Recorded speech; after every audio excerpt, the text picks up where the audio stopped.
This is the reason that this conversation is so important to have, is because you live in a world that is so dependent upon action.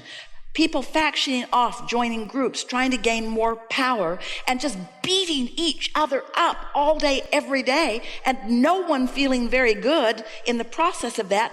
Surely, like the little kid who got beat up until you grew up, as a mass consciousness in this physical world, can't you feel yourself coming to an awareness that there's got to be some better way than just having the loudest voice saying the most negative thing focused against the other? Isn't it occurring to you in very real experiential terms that there is another way of going about living happily ever after other than trying to push against what you do not want? I would think it's my belief system, and I'm This is why, as we've come into your experience, we're approaching it from the only way that you can really hear it.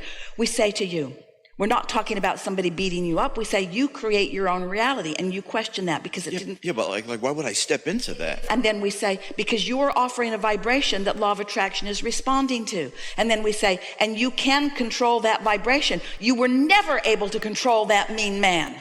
You could not control that mean man. So if you had to depend on action, or maybe a mother who would defend you, or maybe a system of government that would say, this mean man cannot do these mean things to you. My mother wouldn't defend me. But what we're getting at is, when you're reliant upon the action in order to make it better, there's never enough action to compensate for that. And so in the meantime, something really wonderful happened to you. You were, without even knowing you were doing it, you were building a vortex. You were building a vibrational reality. You were becoming stronger with your inner being. You were becoming clearer with your inner being. You were becoming smarter. You were becoming more aware that you create your own reality. You were putting things into your vortex that all these years later, when nobody's beating you up, you could become a vibrational match to if you would let yourself just go there a little bit. I want that You big bounce. cannot keep fighting the battles of what happened. One of the things about your inner being that is really worth knowing is that your inner being never looks back. Your inner being never regurgitates one of those beatings. Your inner being never looks back at that. And so when you do, right away, you affect a separation between yourself and your inner being. This is the best conversation we've ever had in order to help you to understand that action has never been the way to make things happen, and yet most people are relying almost completely upon the action part of it. Well, it's time for you to stop worrying about the action part of it. It's time for you to get hold of the leverage that creates worlds and utilize it to your advantage. It's time for you to offer a vibration that never brings belligerent people into your experience. Because you start fighting against belligerent people, you'll start attracting belligerent people. Because there is no law of exclusion. When you see something that you want and you say yes to it, you invite it into your experience. When you see a bully or something that you don't want and you shout no at it, you invite it into your experience. So there's a war against drugs and a war against murder and a war against crime and a war against all of those things. And all of them getting bigger because attention to them makes them bigger, you see.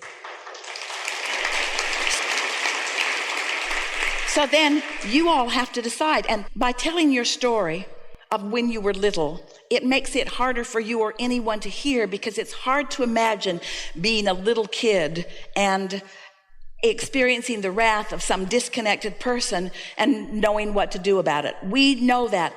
But you survived it like your inner being knew you would. You put all kinds of things in your vortex like your inner being knew you would. You are so much more than you could ever been without that experience. There is now something for you to come into vibrational alignment with. In other words, you're really going to like these lions when you get them.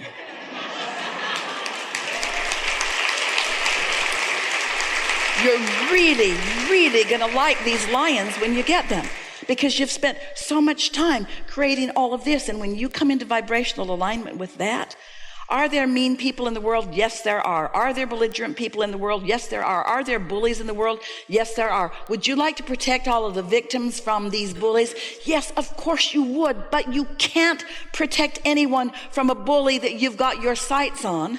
Because when you focus upon the bully, you disconnect from your power. You disconnect from any clarity. You disconnect from any timing. You disconnect from any resources that would assist you, you see. And when the bully sees you being able to do that, they try harder to get your attention again. Well, that's because when you think about a bully or anyone who is living and working in an action-oriented world, that's all they know. Bigger and louder and meaner is winning. But your inner being knows that alignment and love and source is winning. Your inner being knows that the energy that creates worlds. You know why? Those are the things that win, because when you croak, and you will, you won't take any of that with you. You won't take any of your bullying talent with you. You won't take any of your meanness with you. When you reemerge back into non-physical, you leave behind all of that, and you become part of that energy stream that continues to create worlds, you see.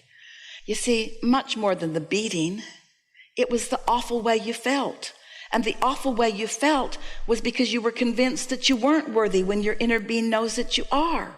If your inner being wasn't so in love with you and knowing your worthiness, then those moments of not knowing it wouldn't have hurt you so much.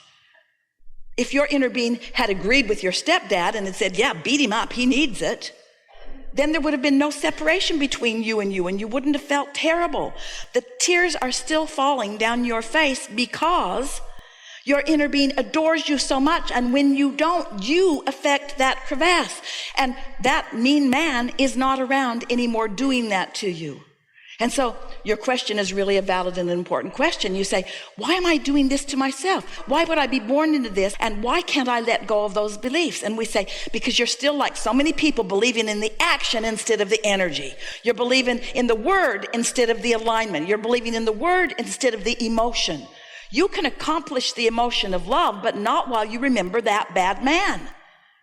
You find love often, but not when you're remembering getting beat up. So you've got to use your discipline to guide your thoughts toward what allow you love, instead of continuing to blame him for what you're doing to yourself now.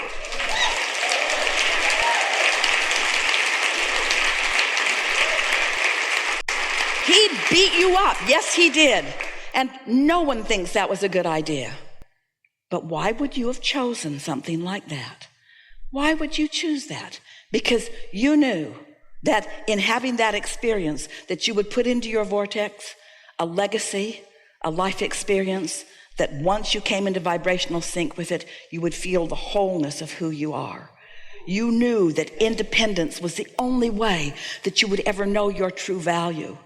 And we promise you, you are so much more because of that mean man than you would have been if someone had just coddled you and taken care of you and given you everything. Because in that experience that you want to call wrong or unwanted, or why would I choose it, you've created a vortex that when you come into alignment with it is going to give you such rapturous feelings of alignment and well-being that they are indescribable in terms of any words. And we know you've experienced those on many occasions. We know that you know what we're talking about. So when you're running around in this world and you see people being mistreated and you want to jump in and stop the mistreatment, we don't blame you. We think it's a good idea. We don't want anybody to beat up on anybody either. But there is far more detriment happening to far more people because of words that are spoken and thoughts that are being projected. There are not that many people being beat up physically in relationship with the numbers of you who are beating yourselves up by not going with the flow of who you really are. And that's really what the bottom line is. That's really what you have to understand. Nobody's doing anything to you, and that's the most important conversation that we could ever have with you, because there was a time when it really looked like somebody was doing something to you. It really looked like they had the upper hand. And so it's really easy to go through life still saying, well, they've got the upper hand. They've got the upper hand. If it's not this mean man beating me up, then it's the government not taking more of my money than they should. Or it's my employer who won't pay me what I'm worth. Or it's the person I live with, and on and on and on and on and on. There's always some reason that things aren't better for me, because you have the habit, a lot of people do, of putting it outside of yourself. But when you accept, oh, wait a minute. I can choose to remember that and get myself all bound out as if I was 10 years old again. Or I can choose a thought about something else and feel different. Let's see, I get to choose. So that's really the question that this day is bringing forth in a more powerful way than ever before. How can I stop facing a reality that is so in my face? How can I not use my eyes and ears and nose and fingertips and tongue? How can I not translate the physical reality when it's so in my face? And we say, you have to make the emotional reality more important to you for now. You have to care more about how you feel than anything else. Because we promise you, that man was mean, but you kill yourself when you don't love him.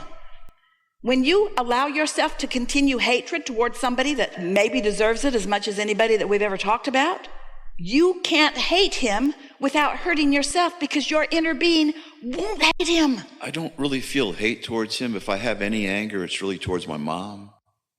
Doesn't matter. Your inner being will not have hatred towards or anger towards your mom, because your inner being understands that she was where she was. In other words, she was doing the best that she could do then too, you see. But, oh, really? To carry something so long ago forward into the now? In other words, this conversation is more about appealing to your logic. The other day, Esther was feeling a little jealousy at her beautiful granddaughter, who is so in love with life and has so many years ahead of her. And Esther was looking at her thinking, oh, I wish that I knew everything I know now and I could just be back in your body right now, knowing what I know and having all of that out there ahead of me. And for just a little bit, Esther had how many years left in this physical body shortage consciousness? For just a little bit. And we said to her, once she went to sleep and woke up and meditated and got feeling happy again, we said to her, you know, Esther, you and Kate are exactly even in terms of your relationship with now, because all Kate has is now and all you have is now.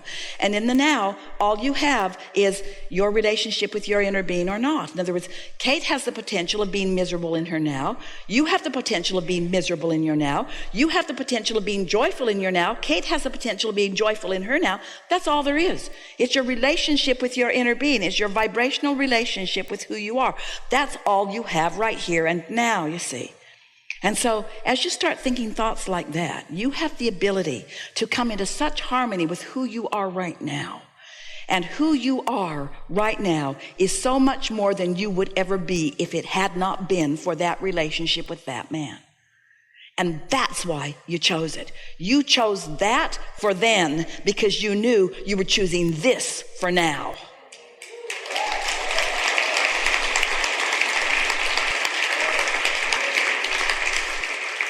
Talk about poop to value. You know who you are. You knew that words don't teach, that only life experience teaches. And sometimes you have to be without alignment pretty hard for pretty long before you start asking for and demanding for yourself alignment.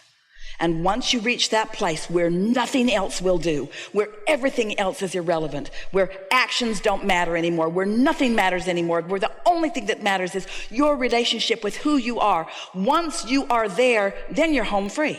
Because once you care about that, then you can accomplish it, and then you just start living happily ever after. Now. Really good time for a segment of